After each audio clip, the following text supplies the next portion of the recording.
Baik, peserta selanjutnya yaitu Bapak Iman Nafi, kepada beliau waktu 15 menit kami persilakan. Baik, terima kasih. Bismillahirrahmanirrahim. Assalamualaikum warahmatullahi wabarakatuh.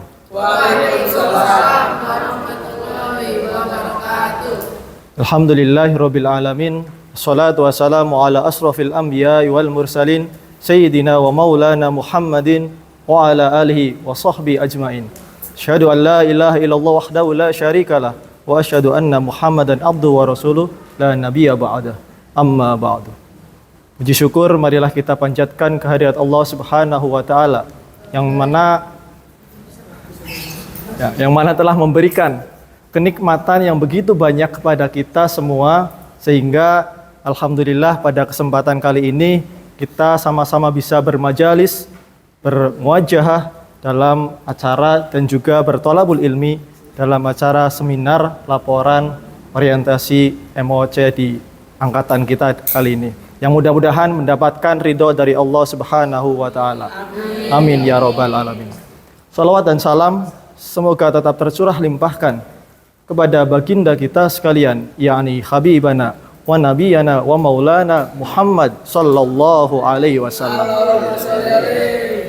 Yang mudah-mudahan kita semua selalu taat dan patuh pada ajarannya sehingga mendapatkan syafaatnya di yaumil qiyamah nanti. Amin Allahumma amin. Yang terhormat, oh Pak, klipnya kayaknya nggak nyala Pak. Nyala.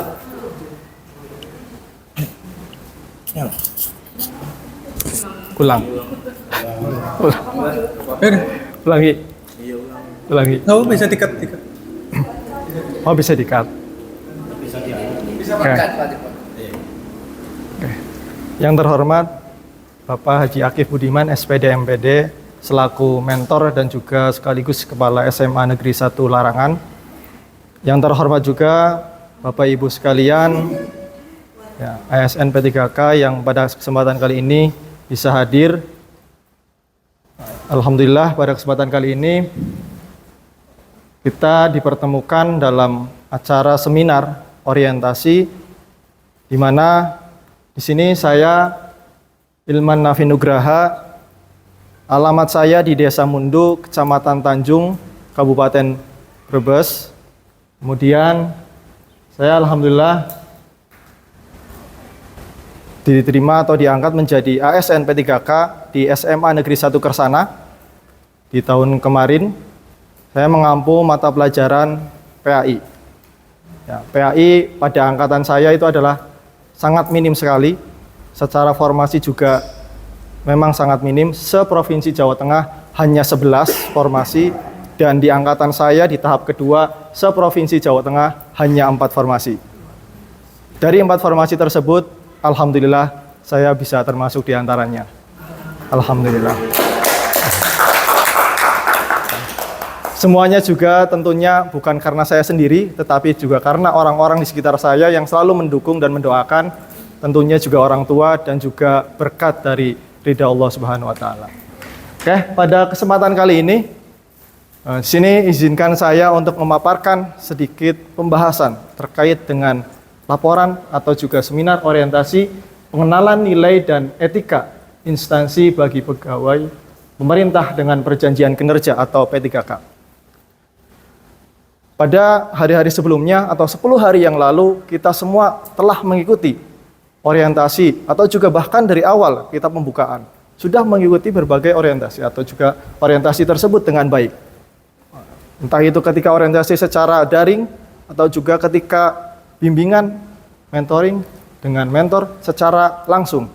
Tentunya kita mengikuti dengan penuh senang ya Bapak Ibu, ya, dengan penuh kesenangan, ya, penuh semangat gitu Bapak Ibu. Semangat karena banyak makanan juga. Oke, Pak itu. Ya. Tapi juga ada hal-hal lain yang memang tentunya kita dapatkan dari orientasi tersebut. Berbagai materi telah disampaikan oleh para pemateri-pemateri yang tentunya juga itu berkaitan dengan kita sebagai seorang pendidik dan juga sebagai seorang ASN, tentunya khususnya di wilayah pemerintah Provinsi Jawa Tengah. Kemudian, adapun latar belakang kegiatan orientasi ini. Karena suatu kegiatan dilaksanakan pasti ada latar belakang atau yang melatar belakangi kegiatan tersebut. Kenapa sih orientasi ini harus diadakan? Kenapa orientasi ini harus diikuti oleh semua pegawai ASN P3K khususnya di angkatan kita atau angkatan tahun 2023? Latar belakangnya adalah untuk meningkatkan kapasitas kemampuan P3K di lingkungan pemerintah Provinsi Jawa Tengah, maka diperlukan mekanisme untuk melakukan pembinaan dan pembekalan kepada pegawai baru. Dan salah satu caranya adalah dengan mengadakan orientasi nilai dan etika, khususnya di instansi pemerintah Provinsi Jawa Tengah. Kegiatan ini juga memberikan kesempatan kepada para ASN baru untuk melakukan pengenalan terhadap tugas pokok dan fungsi atau tupoksi kita sebagai seorang ASN P3K, sehingga memahami tentang disiplin pegawai pemerintah dan etika pegawai, serta tentang penilaian kinerja P3K yang dilakukan di tingkat individu dan juga di unit satuan pendidikan atau organisasi. Maka dari latar belakang ini, jadi kita dianjurkan atau kita diharuskan memahami nilai-nilai dan etika apa saja yang harus kita patuhi atau yang harus kita laksanakan selama kita menjadi seorang ASN P3K, khususnya di kita sebagai ASN P3K di Provinsi Jawa Tengah. Karena mungkin di kabupaten dengan provinsi mungkin ada perbedaan. Ya, tidak jauh berbeda, tapi pasti ada sedikit perbedaan karena kita beda naungan instansinya. Selanjutnya, maksud dari adanya atau diadakannya orientasi nilai dan etika ini adalah pertama, peserta mampu memahami orientasi serta mengenal nilai dan etika instansi pemerintahan dalam mendukung pelaksanaan tugas jabatannya, dalam mendukung pencapaian visi dan misi organisasi. Kita sebagai ASN P3K juga tentunya pemahaman kita harus selaras dengan apa yang tercantum di dalam visi dan misi Provinsi Jawa Tengah, dan juga harus selaras dengan visi dan misi di instansi kita masing-masing. Baik saya yang ada di SMA Negeri 1 Kersana, Bapak Ibu yang ada di SMA Negeri 1 Larangan, ada juga yang di SMA 1 Banjarharjo, SMA Ketanggungan, SMA Tanjung. Kita juga harus sesuai dengan visi dan misi kita. Visi kita harus selaras dengan visi sekolah, dan visi sekolah juga harus selaras dengan visi Provinsi Jawa Tengah.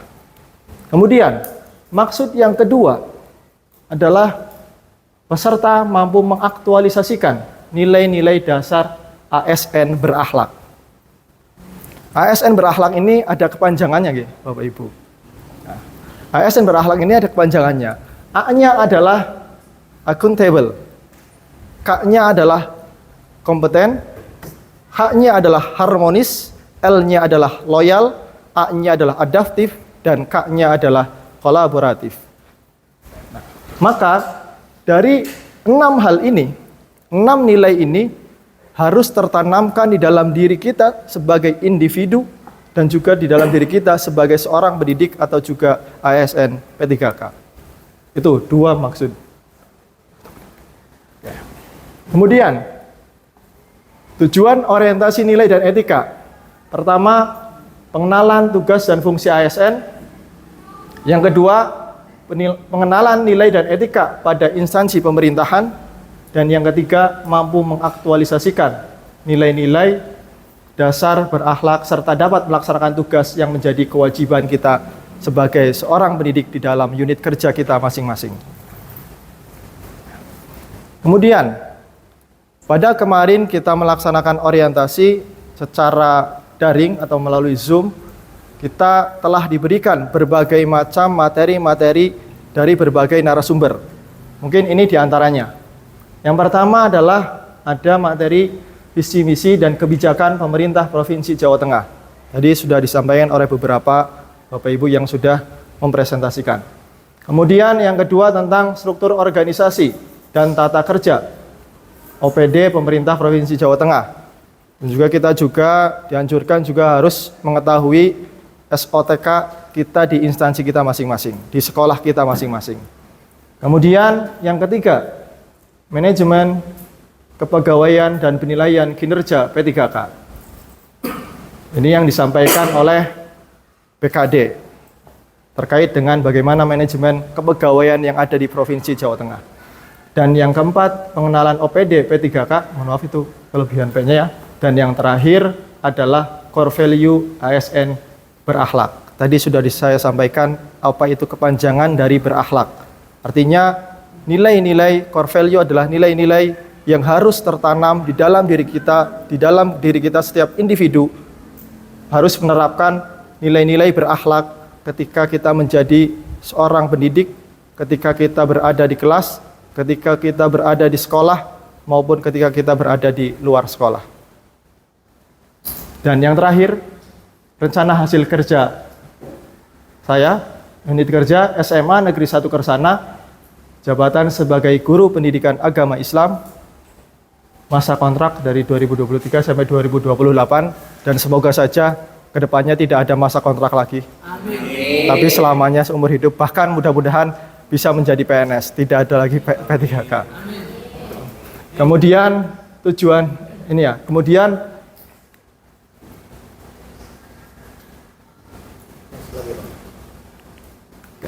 tujuan instansi atau unit kerja mandiri SMA Negeri 1 Kersana. Rencana hasil kerjanya. Yang pertama adalah terkelolanya kegiatan pengembangan kompetensi guru dan tenaga kependidikan.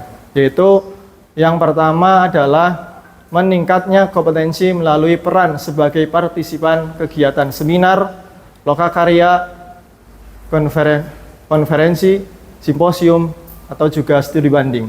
Itu juga mungkin sama dengan Bapak Ibu sekalian, ada di dalam RHK kita masing-masing. Kemudian yang kedua, RHK yang kedua adalah terlaksananya pembelajaran melalui perencanaan dan perangkat penilaian atau juga KOSP, Kurikulum Operasional Satuan Pendidikan. Kemudian RHK yang ketiga, meningkatnya praktik manajemen kelas yang berfokus pada keteraturan suasana kelas.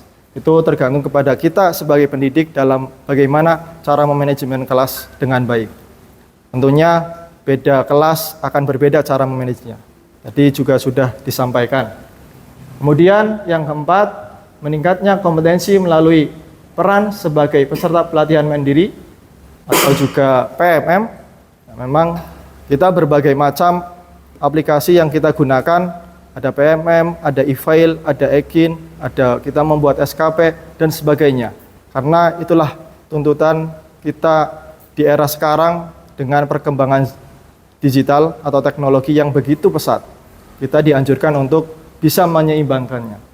Kemudian dan yang terakhir adalah meningkatnya kompetensi melalui peran sebagai peserta berbagi praktik baik atau juga dalam komunitas belajar. Ya, alhamdulillah di sekolah kita, mungkin Bapak Ibu juga semua sama, mempunyai komunitas belajar atau kombelnya masing-masing. Dengan cara yang berbagai macam. Apakah setiap hari apa ada kombel, apakah siapa yang mengisi, apakah dari dalam narasumbernya atau dari luar, itu juga bagian dari komunitas belajar. Itu, demikianlah presentasi yang bisa saya sampaikan. Harapan saya yang mudah-mudahan dari orientasi ini, kita bisa mengambil manfaat yang tentunya bisa kita aplikasikan di dalam kehidupan kita sehari-hari, tentunya khususnya dalam pembelajaran. Sekian dan terima kasih. Terima kasih kepada Bapak Iman Nafi yang sudah menyampaikan paparannya.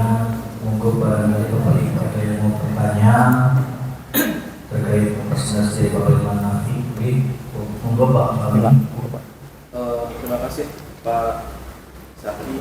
Perkenalkan, saya Fahmi Rizka Hidayat. Saya ingin bertanya dari hasil paparan Bapak Ilman Nafi, di dalam RHK yang Anda cantumkan, ada RHK terkait dengan mengikuti seminar, webinar.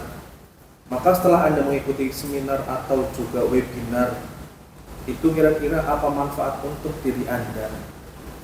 Dan bagaimana cara mengaplikasikannya dalam pembelajaran, terutama pembelajaran yang mungkin Bapak upload di sekolah Bapak. Terima kasih. Berarti nanti kesimpulan dari pertanyaan dari Pak kami itu pengaplikasian di kelasnya seperti apa setelah mengikuti webinar dan seminar itu aplikasi di kelasnya yang berhubungan dengan webinar panjenengan.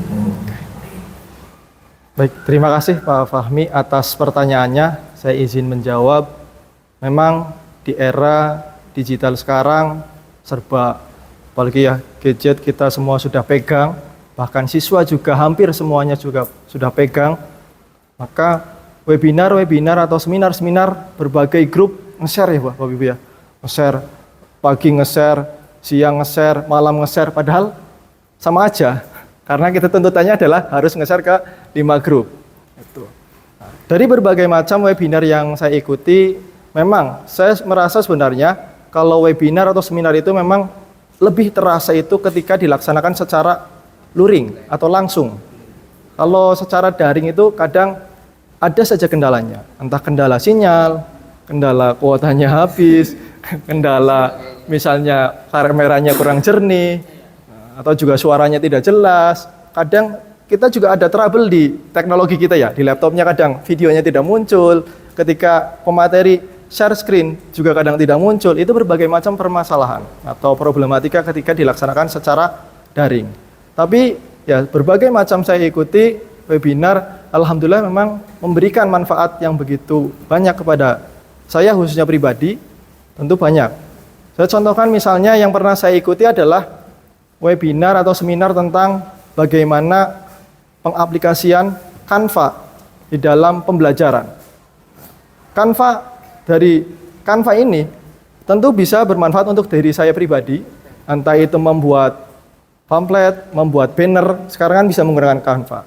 Ketika saya ada kegiatan, kemudian butuh banner, akhirnya yang desain saya, kemudian tinggal cetak saja. Itu memudahkan.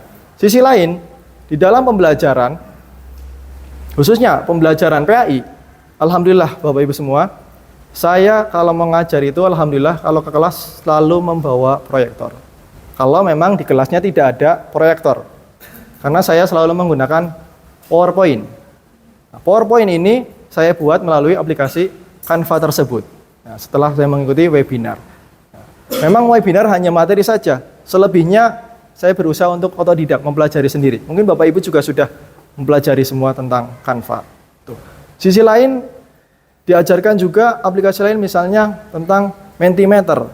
Nah, itu bagian dari kegiatan awal atau bahasanya permulaan ya, pertanyaan pemula atau ketika awal ya.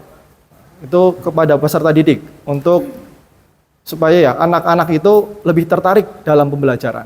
Bahkan saya juga menggunakan quiz. Nah, quizzes supaya mereka tertarik juga dalam pembelajaran, sehingga pembelajarannya juga menjadi aktif, menyenangkan.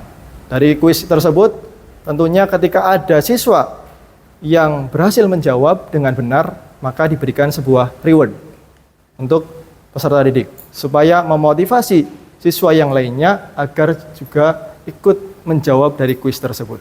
Itu mungkin yang bisa saya sampaikan terkait dengan tadi webinar atau seminar yang pernah saya ikuti. Cukup Bang. Cukup nih Bapak Ibu ya. Terima kasih, mohon dulu Pak Imam.